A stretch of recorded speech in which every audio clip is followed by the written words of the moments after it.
My titel vandag is die taal wat die hart praat en ons gaan 'n bietjie chat oor kommunikasie, die belangrikheid van kommunikasie. Nou as ek jou vra, hoe belangrik dink jy is kommunikasie in 'n huwelik? En hoe belangrik is kommunikasie in 'n gesin? Dan het jy dalk 'n mening daaroor. En miskien het jy nou al so baie gehoor by ander mense. Nee, dis redelik belangrik dat jy nou dink dat maar almal sê dis belangrik, so dit is seker nou maar belangrik. Maar die feit van die saak is, wat ook al jy daaroor dink en wat ek ook al daaroor dink, daar's mense, professionele mense wat al baie navorsing hieroor gedoen het.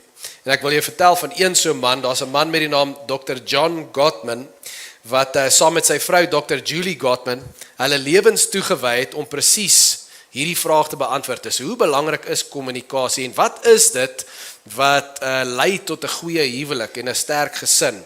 Hulle is wêreldbekende navorsers wat vir meer as 4 dekades lank duisende mense bestudeer het, veral paartjies, deur berading. En hoe hulle navorsing werk is, hulle het 'n navorsingsfasiliteit by die Universiteit van Washington gestig, wat hulle noem The Love Lab. The Love Lab. En wat die Love Lab is, dis 'n woonstel wat hulle ingerig het by hierdie universiteit waar hulle berading doen. En hoe dit werk is, hulle sal 'n paartjie nooi om vir 'n naweek daar te kom bly en dan sê hulle net, hierso is die woonstel, julle gaan net julle gang, net julle interaksie soos julle altyd sal hê, dit so, wees net julle self. En hulle plak selfs goedjies op hierdie mense om hulle heart rates te monitor en so, en dan kyk hulle net na die manier hoe hulle met mekaar praat, hulle verhouding en so aan, en na al hierdie jare se deeglike navorsing kan Dr. John Gottman sê hulle vandag met meer as 90% akkuraatheid voorspel of 'n paartjie gaan skei of nie. Meer as 90%, en vandag sê hy het net 15 minute nodig om 'n paartjie so te kyk. En dan sê hy kyk net vir een ding, die manier hoe hulle met mekaar praat. Sy kyk vir net daai een ding is die manier hoe hulle met mekaar praat. Hy sê kommunikasie is die gom of die gif van 'n verhouding. Die gom of die gif, die manier hoe ons elke dag met mekaar praat, gaan of ons verhouding en ons koneksie bou, ons gaan of mekaar bou, of ons gaan al meer disconnected word, al meer verwyderd word van mekaar. Ek wonder hoe gaan dit in die kommunikasie in jou huwelik, die kommunikasie in jou gesin. Nou, ek meen, jy weet, soos die woord sê, daar's niks niets onder die son nie, het ons by die jeug oor gechat, dat al hierdie wetenskaplikes en sielkundiges en mense wat met goed opkom, dan dink hulle ontwerp nou hierdie goeders of ontdek, jy weet, mense ontdek dit net. Dit was nog altyd daar en Dr. John Gottman het nou amper 50 jaar spandeer om hierdie dinge oor kommunikasie te ontdek, maar die feit van die saak is duisende jare gelede en die Here klaar vir ons gesê, hier is hoe dit werk, luister net. En as jy jou Bybel hier het, wil ek jy moet saam met my oopmaak by Efesiërs 4, vers 29, net hierdie een versie, wil ek vir jou lees. Ek meen daar so baie in die woord, ons kan die hele dag hier sit en Bybel lees rondom hierdie topic, maar ons lees net hierdie een saam. As jy nie jou Bybel hier het nie, kan jy saam met my op die skerm volg. Paulus skryf hierso, vuil taal moet daar nooit uit julle mond kom nie. Sê saam met my, nooit. Nooit. Nie partykeer nie, nooit. Praat net wat goed en opbouend is, volgens die eis van omstandighede. Dit beteken wat iemand se behoefte is, sodat dit julle hoorders ten goeie kan kom. Sodat dit julle hoorders ten goeie kan kom. Praat dit wat goed en opbouend is. Hierdie is tydlose wysheid. En wat sê dit vir ons? Dit sê, ek en jy, ons moet onsself sien as 'n bouer.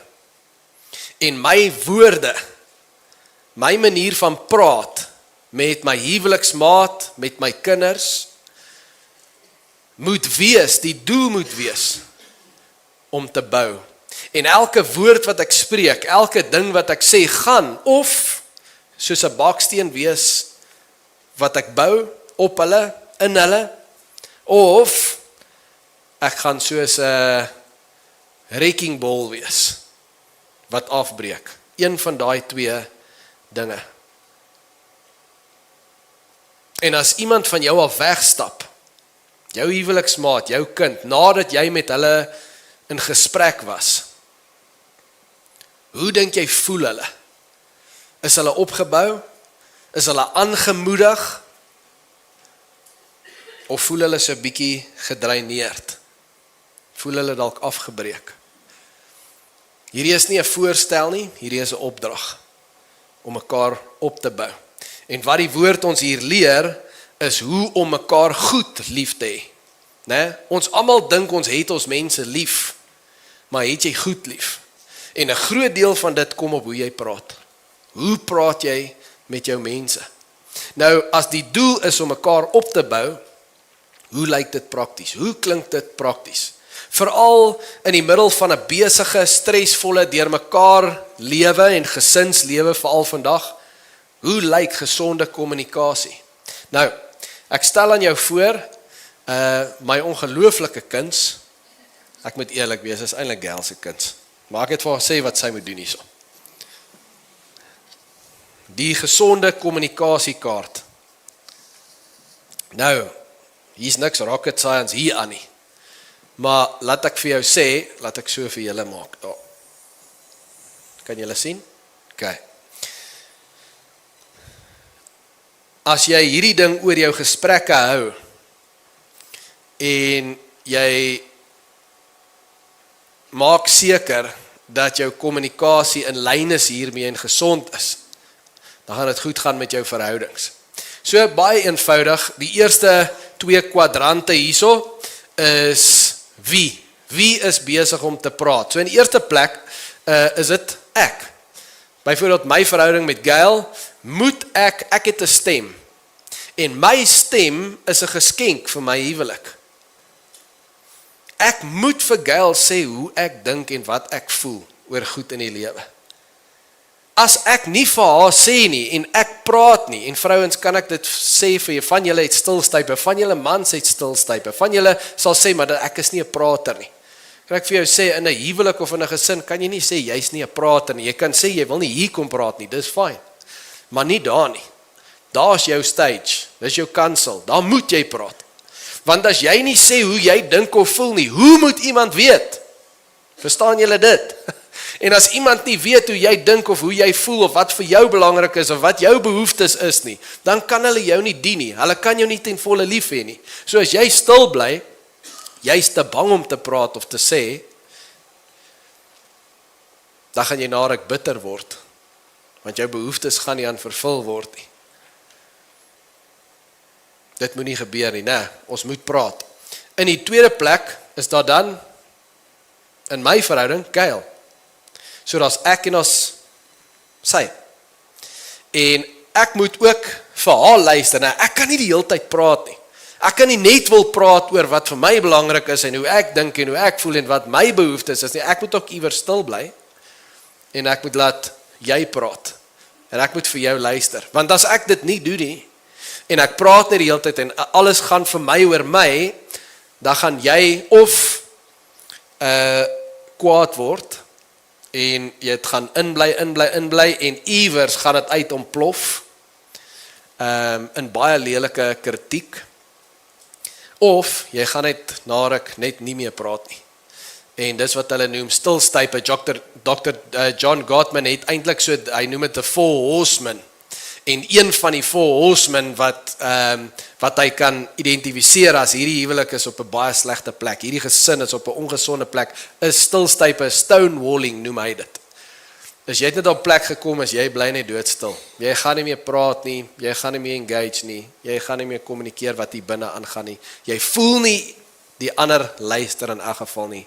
So what's the use? Ons moet praat, ons moet luister.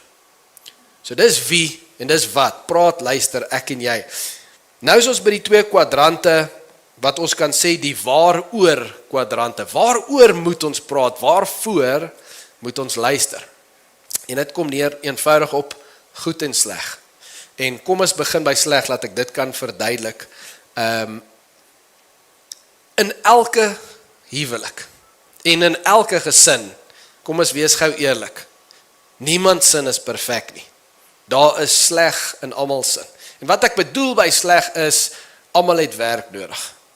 Ons almal het 'n sondige natuur. Ons almal is onperfek. Ons almal het dinge, jy dinge wat jy vir jou huweliksmaat wil sê, ek dink jy moet bietjie hier aan werk. Ek wil hê jy moet meer van dit doen. Ek wil hê jy moet ophou om dit te doen. Ek hou nie hiervan, daai maak my seer. Daai is nie goed vir ons nie, dit is nie goed vir jou nie, dit is nie goed vir ons gesin nie. En ons moet die praktiese dinge hier is kritiek. Gesonde kritiek is broodnodig in elke huwelik en elke gesin. Dis waar ons 'n veilige spasie skep om die waarheid en liefde met mekaar te kan praat. Dit moet gebeur. As jy daai wegvat en dis net hierdie, dis net ek, jy en goed en ons maak net asof alles goed is en oor die sleg, ons vee dit maar net onder die mat in, maar ons praat nie daaroor nie, want net nou bars daar 'n bom. Net nou is daar oorlog in hierdie huis. Dan gaan altyd leemtes in jou wees. Dit kan lyk asof die gesinnetjie kom hier by die kerk in en hulle glimlag altyd en is net so preets en alles lyk so oulik by hulle, maar diep binne gaan jy nie vervuld wees as jy nie die waarheid kan praat nie. Mens moet die waarheid in liefde kan praat. Daar moet gesonde kritiek wees, maar hier's die ding. Dr. John Gottman sê, en navorsing wêreldwyd bewys dit, dat hier's waar gesinne en veral huwelikspaartjies verloor. Waar meeste verloor, is deur ongesonde kritiek. Ongesonde kritiek. En wat ek bedoel by ongesonde kritiek, is 'n fokus op alles wat verkeerd is. Kritiek is, soos hy dit stel, nie 'n bykos nie, dit moet 'n bykos wees in 'n huwelik. Maar in daai mense se geval is dit die hoofgereg. Dis al waarop daar gefokus word, dis al waaroor daar gepraat word, en nou word dit die karakter van die verhouding, want daar's so tension wat nou die huwelik vul, wat die huisgesin vul, en dit word die manier van kommunikeer vir almal. Ek fokus net op wat verkeerd is en wat moet verander, en al is daai dinge waar, as dit al is waarop jy fokus, die wetenskap wys dit. Dit vreet die liefde en respek in 'n huwelik heeltemal op. Inteendeel, weet jy wat bewys dit vir kinders? Dit sê, die wetenskapsielkundige sê, dat aanhoudende verbale kritiek in 'n huis is vir kinders net so skadelik soos erge fisiese mishandeling. Hulle sê dit doen dieselfde binne in 'n kind. Die wonde is net onsienbaar. Jy sien nie die wonde nie. Maar in 'n kind is dit angstigheid, depressie, lae selfbeeld, dieselfde soos in 'n huis waar hulle fisies aangerand word, is as daar konstante verbale kritiek is. Niemand kan iets goeds vir mekaar sê nie, daar's net die hele tyd die fokus op die sleg en wat moet gebeur en wat jy nie doen nie en waar jou swakpunte is en waaraan jy moet werk, dis net die hele tyd daai.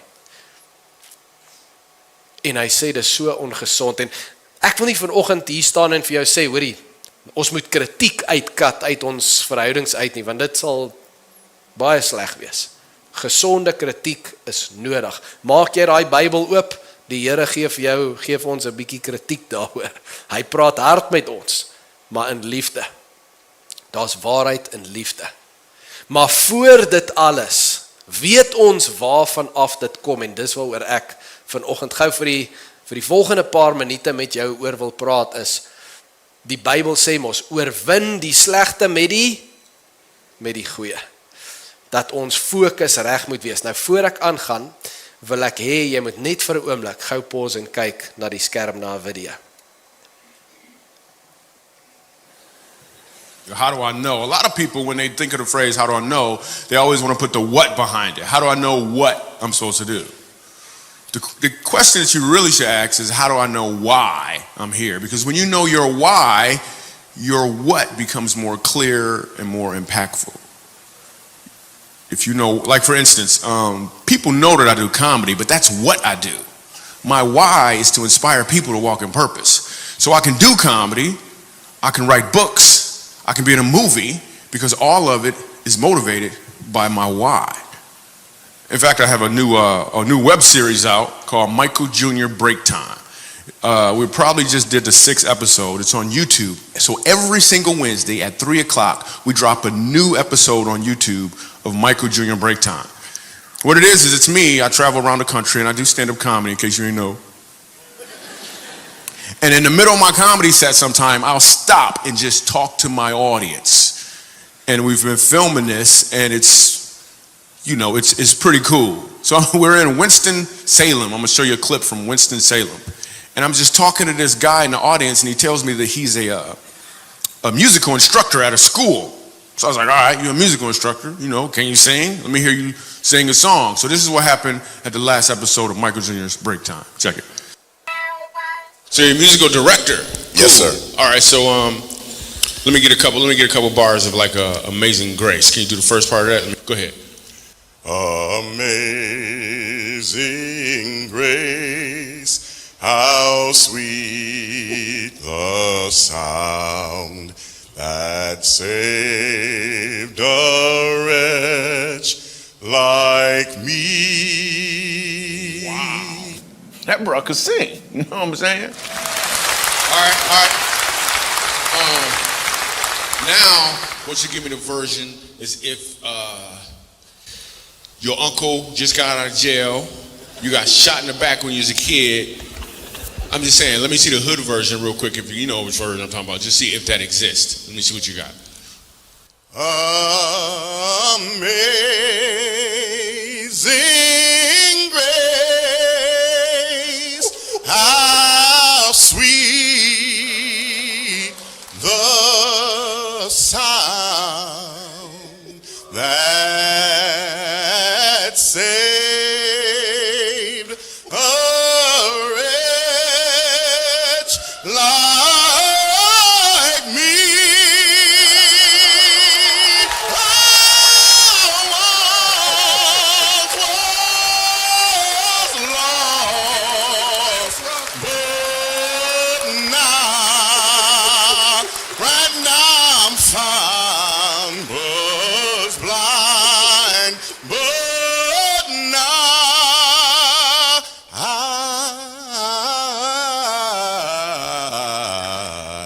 I see.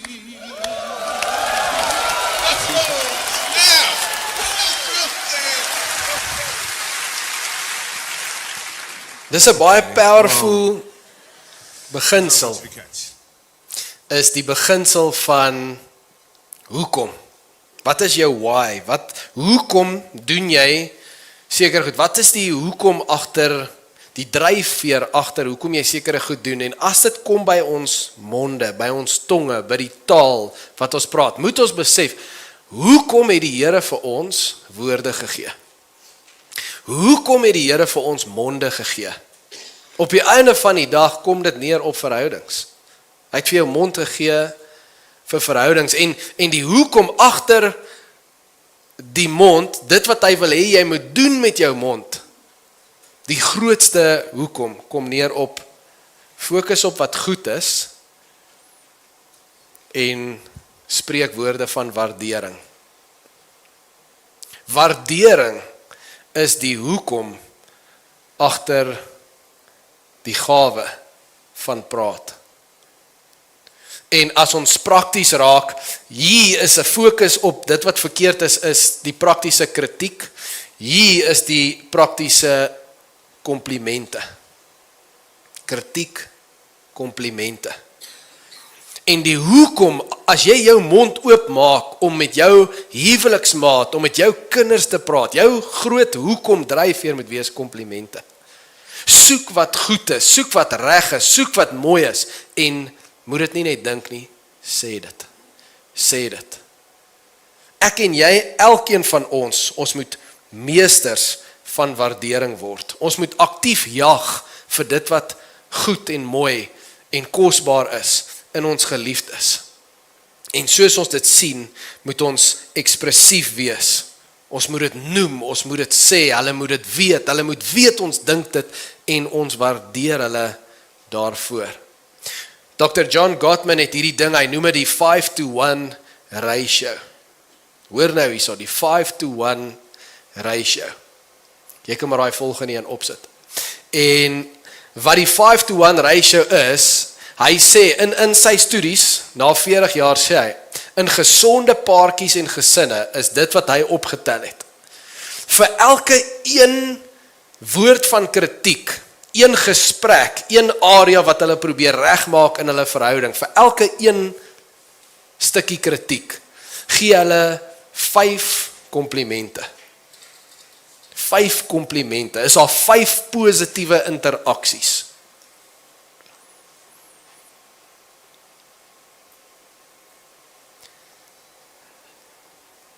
Hy sê, dat hierdie beginsel moet jy sien soos 'n bankrekening. As jy kritiseer, dan is dit 'n massive onttrekking. As jy komplimenteer, een keer, is dit 'n klein deposito. Sit maar daai volgende enetjie op. Ek sien dit so simple math. Simple math. Jy moet gaan uitwerk. As jy een stukkie kritiek wil gee, moet daar 5 komplimente wees. Hier is die probleem. Hier is die probleem. Vir meeste van ons, want elke persoon se way lê na een van 2 kante toe. Daar's nie regtig 'n middel hier nie. En elke huwelikspaartjie en elke gesin lê na een van 2 kante toe met hierdie, en ek dink meeste lê na hierdie kant toe. Ek sal nou en dan vir jou sê, dankie vir dit, en Valentine's kom, dan gaan ek nou jou uitvat en vir jou sê, dankie man, ek waardeer jou, ek is so lief vir jou. Maar die res van die tyd, kyk na dit, werk aan dit, hoekom daai? Lê ons na die kant toe van meer kritiek, en nie met slegte intensie nie. Nie met slegte intensie nie. Ek meen, ek is baie soos dit, as ek eerlik kan wees, as ek is so. Ek is so in my gesin. En noem dit 'n persoonlikheid, noem dit is wat ook al dit mag wees, my werk, ek is, of hoe ek is, my ambisie is net so, dat ek wil die hele tyd vorentoe gaan. Wat moet gebeur om vorentoe te gaan? Ek's krities op myself. Wat moet ek doen? Hoe kan ek beter preek? Hoe kan ons die kerk beter maak? Hoe kan ons dit beter lei? Die hele tyd beter. En as jy net op dit fokus en jy's net die hele tyd, wat moet beter? Hierdie moet beter. Kyk na daai, werk aan die hoop om dit te doen, is jy daai 5-to-1 aan die kant van kritiek. Nie met die slegte intensie nie, maar die gevolge bly dieselfde. Dit los 'n leemte. Want hier is die ding, as jy een keer 'n jaar wag, en ek en Gail gisteraan, ek dink die mense dink ons het 'n vet fight gehad. Ons sit daar in die restaurant en ons huile. Wat ons sê vir mekaar. Goed wat ons nie altyd sê nie. En ek dink dis die challenge, as jy elke keer wag tot Valentynsdag, voor jy daai goed sê, dan besef jy het so leemte gelaat, van laas jaar Valentynsdag tot nou, want in die week fokus ons net, wat moet ons doen, verander daai, kyk na die groei in die, en as jy wag van nou af, tot volgende jaar Valentynsdag, komplimente moet raak gesien word en gesê word in die moment. Stem julle saam met my? Wat vandag gaan gebeur, gaan jou man vir jou sekere goed doen, jou vrou gaan sekere goed doen, jou kinders gaan sekere goed doen, en is klein goedjies, wat ons moet raak sien en doen, en as jy dit in die moment sien en jy sê dit, voel dit soos niks nie, want dit is sulke klein goedjies, dankie dat jy die afspraak uitgevat het, dankie dat jy die honde gevoer het, dankie vir die, dit voel soos het gaan, hierdie gaan nou nie ons lewe verander nie. Maar dit doen toch iets in 'n mens, dit is 'n klein deposito, né? Maar hy word voller, daai kritiek drein baie, en as ek dit doen sonder daai klein goedjies, volgende jaar, Februarie 2027, Valentynsdag, gaan jy nie onthou, sy die kos gemaak, jy die vuilgoedsak uitgevat, die kind het die honde gevoer, jy gaan al die klein goedjies, gaan jy nie eers dink aan, jy gaan dit is gone, en die hart is leeg, en daarom moet ons 5-to-1 ratio is key in die dag tot dag, klein deposito's van waardering, van komplimente, en elke keer as jy iets wil aanspreek, dink daaroor, voor ek dit doen, wat is my 5 goed? Wat ek gaan 'n deposito voor maak, om die skade van daai een onttrekking, om dit weer op te maak, om dit weer in die groen te kry. Dat hulle hart vol kan wees, dat hulle weet die hart waarvan uit ek kritiek gee. Want dit is wat maak vir gesonde kritiek, is as daar die heeltyd komplimente is. As ek die heeltyd hoor, jy waardeer my, jy's lief vir my, jy sien my goeie kwaliteite raak, jy koester my. Maar as daai nie daar is nie, en daar's net kritiek, dan weet ek nie meer, tussen 'n man en 'n vrou, dan word dit 'n ding van, hou hy nog van my? Vind sy my nog attractive? Alles is nie die hele tyd wat ek moet doen en wat ek nie doen nie, en dan kom maar daai leemte, dan is daar moeilikheid. Selfe gebeur in kinders, hulle verstaan dit nie. Hulle kan dit nie verbaliseer en vir ons sê dit wat hulle voel, hulle besef nie, dis nie so nice nie. Mag ons al meer vir mekaar sê. Ek seker as ek nou na jou toe kom, en ek sê vir jou, gee my gou 'n lys, jou man, jou vrou, jou kind, gee my gou 'n lys van alles wat, klein goedjies, nie massive, net in die elke dag, wat is dit wat jy waardeer van hulle persoonlikheid, van hulle uniekheid, van dit wat hulle doen by die huis, sê gou, en ek seker jy sal my hele lys van goedjies kan gee. Jy sal dit vir my kan sê. Die ding is, jy moet dit nie vir my kan sê nie, jy moet dit vir hulle sê. William Arthur Ward, hy het hierdie gesê, feeling gratitude, but not expressing it, is like wrapping a gift. Wrapping a present and not giving it. Jy voel het, dis daar, as ek jou, as iemand anders jou vra, kan jy sê, yes, my huweliksmaat, my kinders, ek so lief vir hulle. En hier is hoekom ek lief is vir hulle. En die bad ding is net, jy sê dit nie vir hulle nie. En hulle moet dit hoor. En hoeveel geskenke is daar in jou huis, vol staan hulle orals, maar jy gee hulle nie. Mag ons dit gee. Hierdie beginsel is nie net vir 'n huwelik nie, dis nie net vir gesinne nie. As jy hier sit en jy's 'n besigheidsman, 'n besigheidsvrou, jy bestuur 'n departement, jy's 'n leier iewers, dan werk hierdie in alle spanne.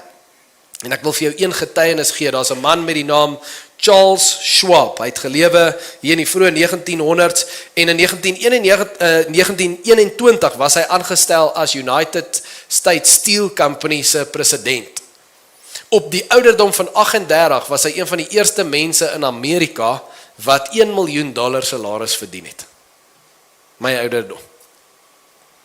Een van die eerstes in Amerika, $1 miljoen salaris. En hulle het nog gevra, hoe is dit moontlik? Jy's 38, jy kan nie meer weet as van hierdie ooms hier in Amerika van die staalbedryf nie. Dis onmoontlik. En hy sê, nee, ek doen nie.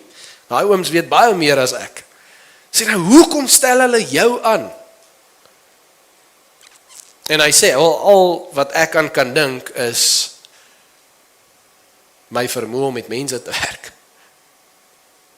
En as deel van sy antwoord wil ek vir jou lees, dis nie op die skerm nie, hoor net wat sê hy. Hy sê, I consider the ability to arouse enthusiasm among people the greatest asset I possess. The way to develop what's best in a person is by appreciation and encouragement. There is nothing else that so kills the ambition of a person as criticism from superiors. I never criticize, I am anxious to praise and loath to find fault. Hierdie is 'n 38-jarige baas van daai tyd, een van die grootste companies in die wêreld. En ek weet nie hoe jy groot geword het nie, ek dink veral ons as Afrikaners groot geword in Nepal. Hierso ons gee pak sla. Dis hoe dit in ons kultuur werk. Ons gaan vir jou roer. Nou ek gaan net wag om te kyk of jy nie jou werk doen nie. Dan gaan ek jou roer, want dis my werk, is my posisie. En hoe ek die beste uit jou uitkry is ek druk vir jou, en as ek jy nie wil meer druk nie, dan slaat ek jou. Dis ons manier, en ons dink dis hoe ons die beste gaan uitkry uit ons kinders uit ons huwelike uit, veral mans teenoor vrouens. En baie van dit vandag as gevolg van daai draai en kwaad om vrouens teenoor mans. Dis hoe ek die beste nou gaan uitkry. En dan sien ons die teenoorgestelde resultate en ons weet nie wat gaan aan nie. Ek is dan soos my oupa was.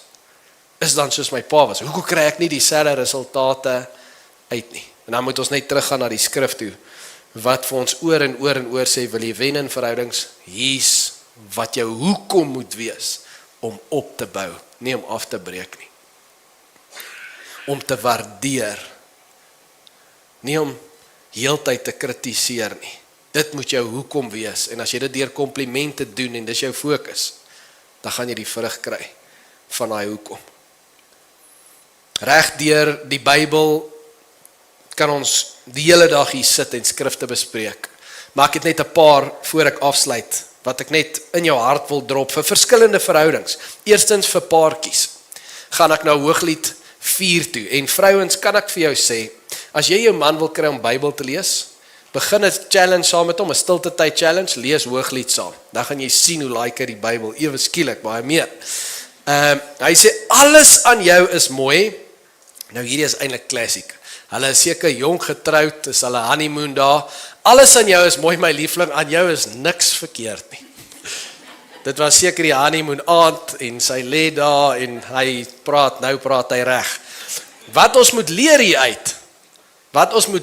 uit, is, hoe het jy gepraat met jou man en jou vrou? Mans, hoe het jy gepraat met jou vrou aan die begin? Hoe het jy dalk jou woorde getel soos die man? En gedink oor wat jy sê, en jou fokus was, ek sien daai issue, maar ek gaan nie nou kritiseer nie, kom ek soek eerder die mooi en ek sê iets goeds, kom ek bless, kom ek komplimenteer. Hierdie ou kon gesê, weet jy, yes, jy is so beautiful, maar hier's 'n paar goedjies wat ek sien daar waaraan jy moet werk. Dan sou hierdie aand nie vir hom so goed dalk gegaan het nie. Nee. En dit is dalk hoekom dit nie vir jou so goed gaan nie. Want jy fokus op daai. Jy het 'n 5-to-1 ratio kritiek.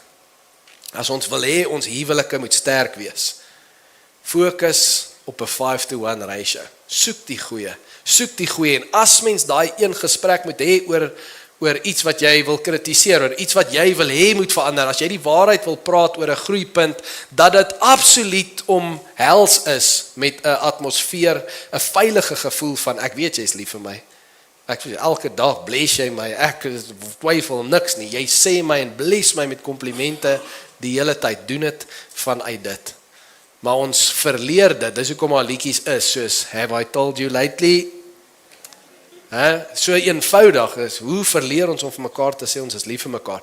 In ouers teenoor kinders, sê Kolossense 3, in vers 21, sê, vaders, moenie gedurig by julle kinders fout soek, dat hulle moedeloos word nie. Moenie gedurig by julle kinders fout soek nie. Die heeltyd 'n 5-to-1 ratio. Die heeltyd kritiek. En jou intensie is reg.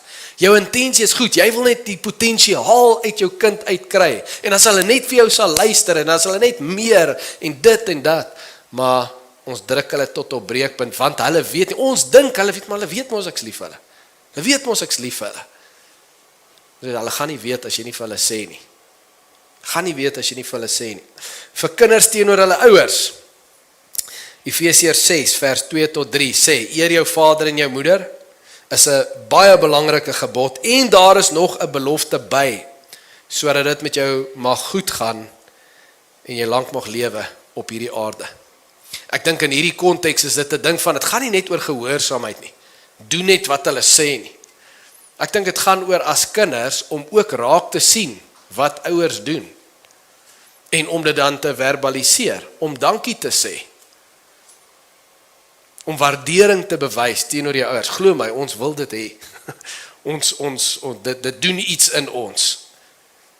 En dit doen ook iets in ons as ons dit nie kry nie. Miskien bietjie meer oplet. Hoe kan ek my ouers waardeer? En dan laastens in ons verhouding met die Here. Soos Gail so tereg gesê het, om doelbewus vir die Here te sê, jy is lief vir hom. Om doelbewus vir hom te sê, ek hoor hierdie beautiful gebed van Dawid, hy sê, mag die woorde van my mond, en die gedagtes van my hart, mag het vir u aanneemlik wees, mag het u bless, Here my rots en my verlosser, omdat u my rots is, die een waarop ek kan count, u is altyd daar, u is die een wat u lewe vir my gee, u is my verlosser, as dit nie vir u was nie, is ek gone. So as jy dit erken, hoe praat jy? Met God. Hoe baie praat jy met God? Hoe baie praat jy van God?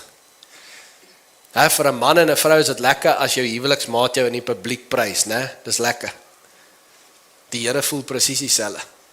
As hy hoor, jy praat van hom in die dorp. Sê, yes, die Here bless my so. En in klein goedjies sien jy hom raak en gee hom die eer. Ons Vader wil dit hoor. Ons kom kerk toe as 'n kerkfamilie, ons sing saam. Hoekom doen ons dit? Dis maar wat 'n kerk doen, so ek staan nou maar hier, ek sing nou maar. Ek sing nie regtig nie. Gail hou van sing, so laat sy nou maar haarself geniet hier vir 'n paar minute. Hey, of is dit want hy hou daarvan om te hoor by sy kinders. Dit gaan nie oor kan ek sing of nie sing nie, dit gaan oor ek bless net om, my hart is net om hom te bless and I love it. As sy kinders net by mekaar kom en kom ons worship hom net, kom ons eer hom net. Dr. Gottman sê hierdie ding, hy sê al hierdie verhoudings wat jy het, as jy daai 5-to-1 ratio, as dit jou fokus is, dan gaan jou verhoudings great wees. En dit in itself maak ons gelukkig, maar hy sê vir die individu self, as jy as individu fokus om te fokus op die goeie dinge, jou fokus en jou hart is, waar is dit goed, waar is mense goed, waar is die lewe goed, waar doen die Here goed, en jou fokus is die goed, hulle sê so individu is baie gelukkig. So individu is vol vrede en vreugde, hulle is gelukkiger as mense wat pessimisties is en die hele tyd krities is. Net as individu is hierdie 'n way van kyk na die lewe, die oog, né? En miskien moet jy 'n oog change maak vandag. Sê Here, ek wil die goeie in die lewe raak sien, ek wil die goeie in mense raak sien. En ek wil afsluit met hierdie massive skrif van Jesus. Hoor wat sê hy? Hy sê, dit sê ek vir julle, van elke ligsinnige woord wat mens sê, sal jy rekenskap gee op oordeelsdag. Elke ligsinnige woord. Nou ja, ligsinnige woorde kan ons sê, dis daai keer toe ek my voet gestamp het, toe drop ek 'n bom, dit is toe ek in die verkeer gery het en hierdie ou ry voor my in elke keer toe en ek skel en ek vloek en ek doen dit. Dis ligsinnige woorde, maar ek dink die ligsinnigste woorde en die grootste ydelle woorde wat ek en jy spreek is in ons naaste verhoudings. Wat ons spreek en nie spreek nie, wat ons moet spreek. En Jesus sê jy gaan rekenskap gee vir dit. Want ek het jou gevra om mense op te bou. Ek het jou gevra om mense te bless as jy praat. Ek het vir jou die gawe gegee en ek het vir jou in my woord gesê dat in die tong is daar die krag van die lewe en waarvoor het jy dit gebruik? Jy het jou tong gebruik asof dit net hierdie klein dingetjie is wat niks kan doen nie, maar ek het vir jou gesê, dis soos 'n wapen. En as jy jou mond oopmaak, dink oor wat jy sê, want jy gaan rekenskap gee vir daai woorde. En ek dink almal van ons moet 'n bietjie 'n tree terugvat en net weer wag voor hierdie ding sit. Sê moenie net praat nie. Moenie net praat nie. Dink oor wat jy sê. Voor jy jou mond oopmaak, veral in jou verhoudings, dink oor wat jy sê. En is jou hoekom reg?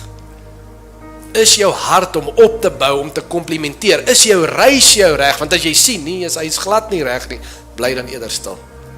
Kry jou hart reg, praat met die Here en sê, kom raak hierdie tong aan, Here. Dat ek weer daai reis jou kan regkry. En hier wil ek afsluit met 'n challenge vir jou. Vir die volgende 7 dae. Vir die volgende 7 dae. Doen 'n kritiek vas. Doen 'n kritiek vas. En leer jou oë en jou tong dat hierdie die hoekom is. Dat hierdie die hoekom is wat ons moet praat en waarvoor ons moet kyk en luister. Is na die goeie. Vra jouself af, is dit vir jou lekker as iemand jou die hele tyd kritiseer? Of is dit vir jou lekker om hierdie te hoor? So kom ons maak dit die kultuur, die karakter van ons verhoudings. En vir 7 dae gaan dink oor en miskien as dit vir jou moeilik is, gaan skryf dit neer. Sien wat jou man doen, sien wat jou vrou doen, die klein goedjies, sien wat jou kinders doen. Kyk na hulle menswees, hulle uniekheid. Sê dit vir hulle. Moet dit nie net dink nie, sê dit vir hulle. Sê dit vir hulle. En dit mag dalk vir jou stupid voel. Dit mag dalk vir jou voel, jy's hierdie is sulke klein druppeltjie deposito's. Hierdie gaan niks doen nie. Doen dit vir 7 dae lank. Elke dag 5 komplimente ten minste en daai druppeltjies gaan jy sien, het hulle tank so vol gemaak. so vol gemaak. En is dit nie wat ons wil hê nie, familie? Is dit nie wat ons almal eintlik probeer kry nie? Ons doen dit net op die verkeerde manier. Kom ons volg God se manier. En ons sal sien, ons sal die vrug kry waarna ons harte smag, in onsself, in ons mense. Kom ons bid saam. Hemelse Vader, ons sê vir U dankie dat U so goed is. Ons sê vir U dankie dat ons U woord kan oopmaak by een vers. En ons leer so 'n groot les. En dankie dat U dit na ons toe bring met soveel liefde, dat U ons soos daai goeie pa vasdruk en ons raad gee en sê, ek wil die beste hê vir jou huwelik. Ek wil die beste hê vir jou as 'n ouer en vir jou kinders. Luister na my. Jou hoekom vir daai mond wat ek jou gegee het, is waardering. Fokus op die goeie en sê dit, gee komplimente. Ja, spreek die dinge aan wat aangespreek moet word, maar nie meer as die komplimente nie. Daar's soveel goeie dinge in jou lewe, daar's soveel goeie dinge in jou huwelik, daar's soveel goeie dinge in jou huisgesin. Hoekom bly jy stil daaroor? Here, vergewe ons dat ons die vyand toegelaat het om ons monde, 'n slot op ons monde te sit as ons die goeie moet uiter. Kom sluit daai slot oop vandag. En mag hierdie volgende 7 dae nie net wees vir hierdie volgende 7 dae nie, maar mag dit 'n transformasie bring in ons harte, in ons huise, in ons huwelike.